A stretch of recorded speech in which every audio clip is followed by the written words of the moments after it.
You know, many individuals are faced with things in their life that could make or break them. And I want to introduce you to a young woman who took something in her life and turned it into something beautiful. Joining me now is young author Chloe Howard. Hi, Chloe. It's great to see you. Good to see you. Thank you so much for having me. She's the author of Stand Beautiful. Now, you've not written just one book. You've written 2 books. I have. And I have to ask you, how old are you? I am 18. Just graduated high school. 18 years old and already an author. Yes. Well, that has to feel good. It does. Yeah. So let's start off with talking about your story. Tell me a little bit about your story and how the books came about. Yeah, so I, 18 years ago, was born with a severely deformed foot, a club foot. So when I was born, my foot was upside down and backwards like that. And I also only have 3 toenails total. And so growing up, I knew I was different from the very beginning. I had to have many surgeries to correct my foot. I would go on daddy-daughter dates to see my surgeon, and I would go and hang out in the cast room and get my pink cast put on, and I'd show up to school in a wheelchair.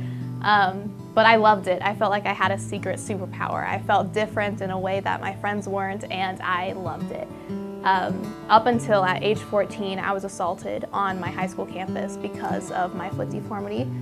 Without my consent, I was restrained. My hands and arms were held to my sides, and I was picked up, and my shoe and sock were taken off my foot forcefully without my consent. And in that moment on that day, kind of watching my naked foot be held out in someone else's hands in front of me, and I saw everyone around me lean in, and I saw for the first time in my life my foot as something negative, as something that was ugly and something worthy of being ashamed of, and I became incredibly depressed following that. Because up until that time, what are some things that you heard your entire life from your parents, who obviously were incredibly supportive? They were very supportive growing up, and still are, of course. They told me that my foot was beautiful and special, and I grew up in a household that loves God, and so that faith was very important also in kind of finding purpose in my foot. And so growing up surrounded by the supportive family and this community, I felt loved and I felt supported and I felt good. I felt like there was a reason. And following the assaults, I didn't know what that reason was anymore. I was lost until that summer following my freshman year when this happened. I had the opportunity to meet Bono, the lead singer of the band U2, who I love. I worked up the courage to tell him my story about my foot and about my assault and how one of his songs really meant something to me. And he looked at me and he said, "Chloe, what happened to you is an injustice." And then he challenged me. He said, "Chloe, speak out, because every time you speak about injustice, about what happened to you, you speak in support of those who cannot speak for themselves." And that kind of fueled me and gave me the power and the courage that I needed to a year later give a TED Talk at age 16. I think it's time to redefine normal. Some people say my feet don't look normal, but the way that my deformed foot looks is normal to me. How did you come up with the idea for Stand Beautiful? I mean, and how did you come up with the idea that, I'm going to write a book.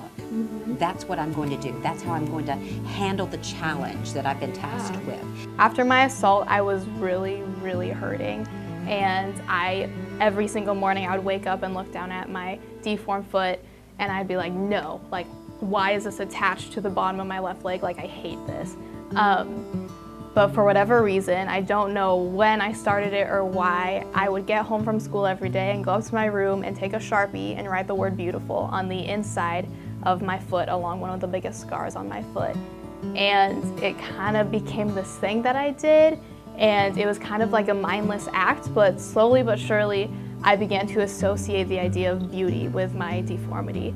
And I began to, over time, see my foot as beautiful. And so now, every time I look at my foot, all I see is beauty, and I actually recently got the word beautiful tattooed over my foot as my constant reminder that there is purpose associated with that. And of course, that message we hear clearly in your book, Stand Beautiful, a story of brokenness, beauty, and embracing it all.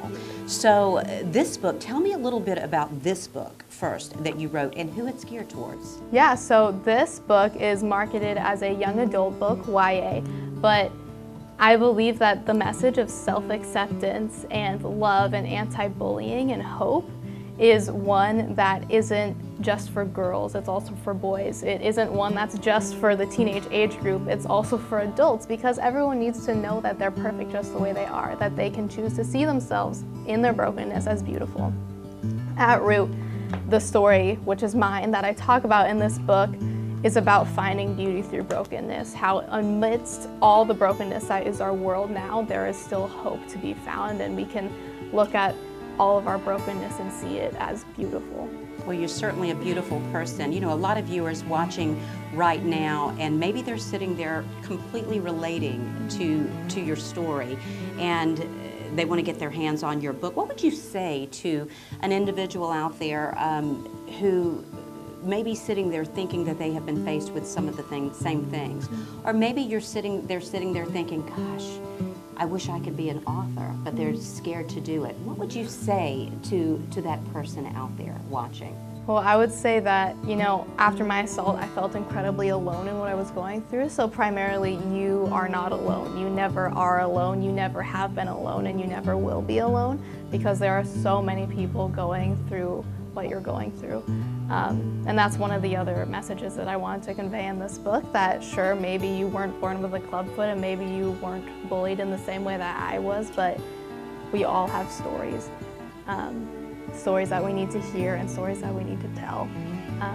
But I would also say that it's all about labels, and I don't know what labels you're dealing with right now or what labels you feel like have been thrown at you, but those labels don't have to stick. That only you have the power to determine what your labels are, and you are strong and you're resilient and you can stand beautiful. You can let your label be beautiful. You can let your label be beautiful and stand beautiful, and you can pretty much accomplish anything you set your mind to. I mean, if you're like Chloe, who knows, you could be an author just like her. Where can we get this book? Because I know Amazon, Barnes & Noble. Yeah, you can get my book wherever books are sold, Amazon, Barnes & Noble. Also my website, standbeautiful.me.